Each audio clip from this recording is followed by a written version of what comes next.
President Donald Trump says there's been a major breakthrough in Gaza. According to the announcement, Hamas has agreed to begin giving up its weapons as part of a plan that could eventually end the war. That sounds like a huge news, but almost immediately after that announcement, Israeli airstrikes continued. Reports of people being killed kept coming in. Israeli officials publicly said they had not agreed to stop military operations. And suddenly, a simple question became a very complicated one. If there's a breakthrough, why are the bombs still falling? Today, I want to slow everything down because this story isn't just about another headline from the Middle East. It's about what a diplomatic breakthrough actually means, what has, what hasn't been agreed to, and why announcements are sometimes much easier than making peace. As always, I'll start with the facts. Then I'll tell you where I think the biggest questions still are. Let's get into it.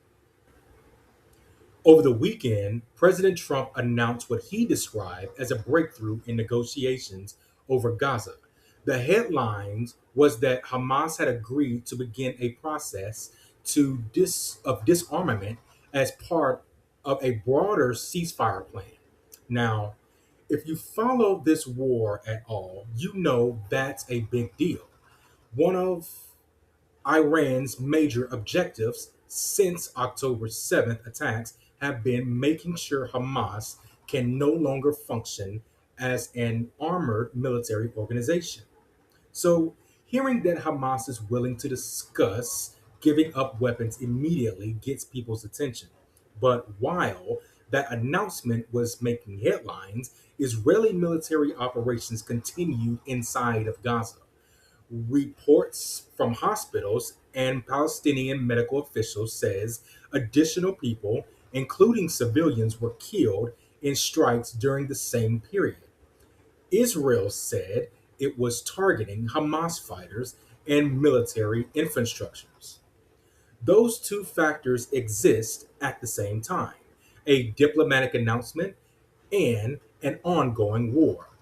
That raises the obvious question: what was actually the breakthrough, or are we looking at the beginning of a process that still has enormous obstacles?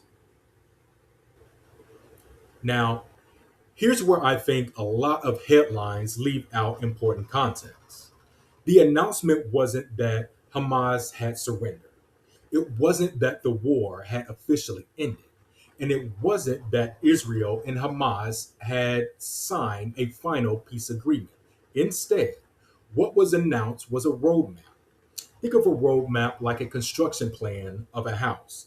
Having blueprints doesn't mean the house is already built. It means everybody is supposed to follow the same plan.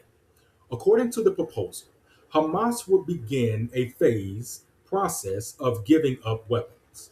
A new Palestinian civilian administration would gradually replace Hamas in governing Gaza. International forces would help with security. Israeli forces would gradually withdraw from parts of Gaza. Eventually, reconstruction could begin on a much larger scale. On paper, that's a major shift. But notice something important. Every one of those steps depend on other steps happening too.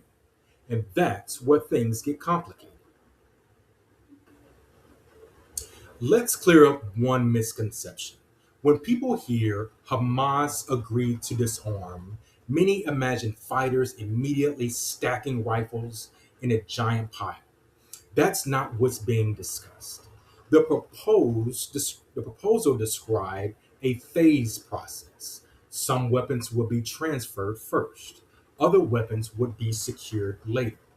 Heavy military equipment, tunnel systems, and large military infrastructures could take months to address. Some estimates suggest parts of this process could take close to a year. So saying Hamas agreed to disarm is technically true in a broad sense, But saying Hamas is already disarmed would not be accurate. There's a Now, according to officials involved in the negotiation, Hamas said it is willing to move towards disarmament under certain conditions.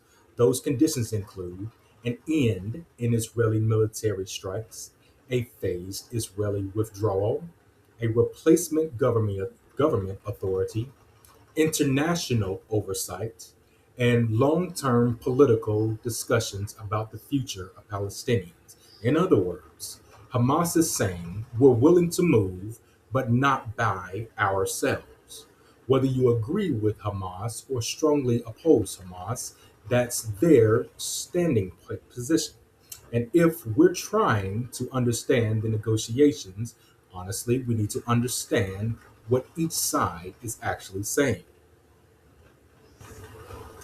Now, let's look at Israel. Israeli leaders have made their own position very clear. Their argument is straightforward. They believe withdrawing before Hamas is fully disarmed would be dangerous. Their concern is that Hamas could use that opportunity to rebuild. After October 7th, Israeli officials say they cannot simply rely on promises. From their perspective, weapons have to disappear first. Only then can large military withdrawals happen safely. Again, you don't have to agree with the positions, but you should understand it because this disagreement is the heart of the story. So, could Trump be right? It's possible. Maybe this really is the beginning of the end.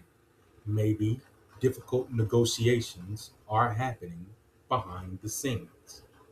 Maybe this roadmap becomes the foundation of everything much bigger. If that happens, it deserves recognition. See, good diplomacy should be acknowledged no matter which administration achieves it. But today's reality is that fighting continues. Until the violence meaningfully decreases, it's reasonable to be cautious about declaring victory. Announcements matter, results matter more.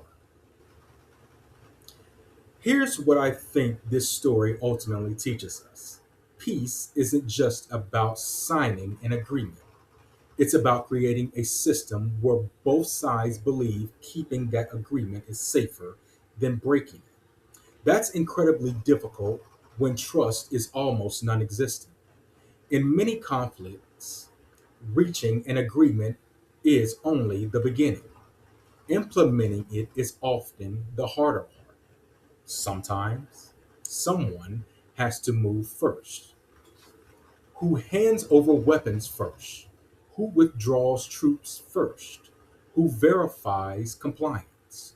What happens if one side believes the other cheated? Those aren't technical details buried in the diplomatic paperwork. They're often the difference between peace that lasts and one that falls apart. That's why I think it's important to judge those moments with both hope and realism. This is Tyler Shane. I'm signing out.